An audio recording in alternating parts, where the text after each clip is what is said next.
Ei, você já parou para pensar como nosso corpo se desenvolve e cresce? Como as células se multiplicam? E como todo esse processo acontece? Prazer, eu sou o Dr. Ekelo, do primeiro VTuber cientista brasileiro, e hoje vamos falar sobre a divisão celular e como ela funciona. Vamos explicar seus diferentes tipos de divisão e suas fases. Não se esqueça de deixar o like, se inscrever e vamos ao vídeo. A divisão celular é o processo pelo qual as células se multiplicam e se reproduzem. Existem dois principais tipos de divisão celular, a mitose e a meiose. A mitose é o processo de divisão celular que gera células filhas idênticas a uma célula-mãe. Então, uma célula irá se dividir e se tornará duas células com o número completo de cromossomos da célula-mãe. E é fundamental para o crescimento, a reparação e a manutenção de tecidos e a reprodução assexuada. A meiose é um tipo de divisão especializada que reduz pela metade o número de cromossomos nas células filhas. Nessa divisão, uma célula dará origem a 4 células e é essencial na formação de gametas para a reprodução sexual.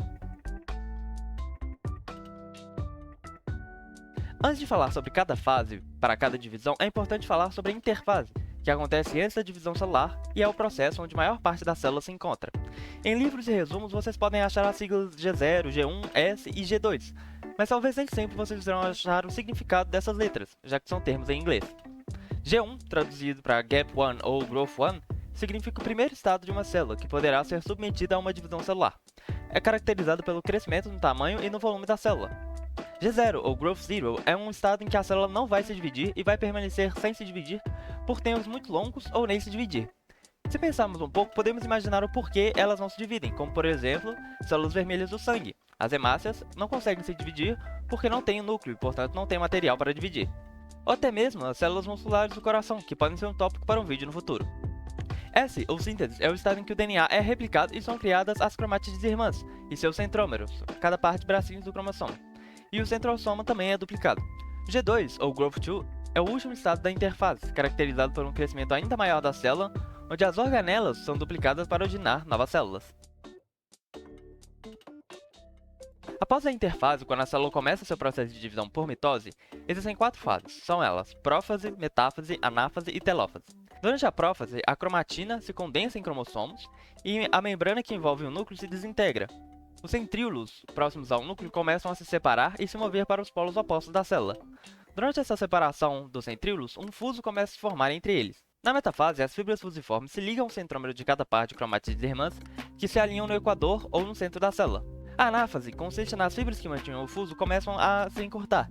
Isso leva à separação das cromátides irmãs e os centrômeros acabam se dividindo. Por último, a telófase, onde os cromossomos atingem os polos opostos e começam a se descondensar. Então, envelopes nucleares se formam ao redor dos cromossomos e nucleossomos aparecem dentro da área nuclear. Ocorre aqui também a citocinese, onde a célula se divide em duas. No processo de meiose, no entanto, separamos em meiose 1 e meiose 2, e suas fases são similares à da mitose, porém ocorrem duas vezes, uma durante a meiose 1 e uma durante a meiose 2, e contém algumas diferenças. Durante a prófase 1, a membrana que envolve o núcleo começa a se desfazer e os cromossomos se condensam. Os centríolos começam a se mover para polos opostos das células e um fuso começa a se formar. Porém, durante essa fase, os cromossomos homólogos se emparelham, ocorrendo assim um cruzamento conhecido como crossing over, que é de extrema importância para a variabilidade genética. Abrindo um parênteses para explicar qual é a diferença entre cromossomos homólogos e cromátides irmãs, as cromátides irmãs podemos pensar que são cada um desses bracinhos do cromossoma. Já cromossomos homólogos são os pares de cromossomos que contêm a mesma informação.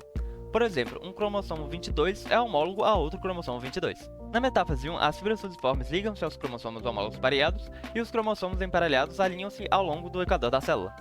A anáfase 1 consiste nas fibras fusiformes encurtando-se e os cromossomas de cada par homólogo começam a se separar uns dos outros. Um cromossoma de cada par se move em direção a um polo da célula e o outro cromossomo se move em direção ao polo oposto. Na telófase 1, o fuso se rompe e novas membranas nucleares se formam. O citoplasma da célula se divide e assim temos duas células filhas haploides. Cada uma dessas células tem uma variedade aleatória de cromossomos devido ao crossing over, com um de cada par homólogo. Ambas as células filhas seguem para a meiose 2. Durante a prófase 2, a membrana que envolve o núcleo começa a se desfazer e o fuso começa a se formar em cada célula haploide. Os centríolos também começam a se separar.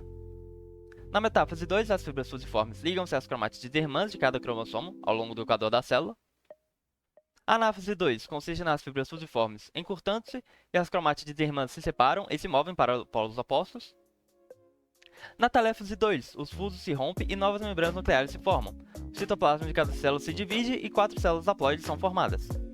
E aí, o que acharam? A divisão celular é um processo incrível e essencial para a vida na Terra. Através da mitose e meiose, os seres vivos podem crescer, se regenerar e se reproduzir. Espero que tenham gostado do vídeo e que tenha ajudado a esclarecer algumas dúvidas.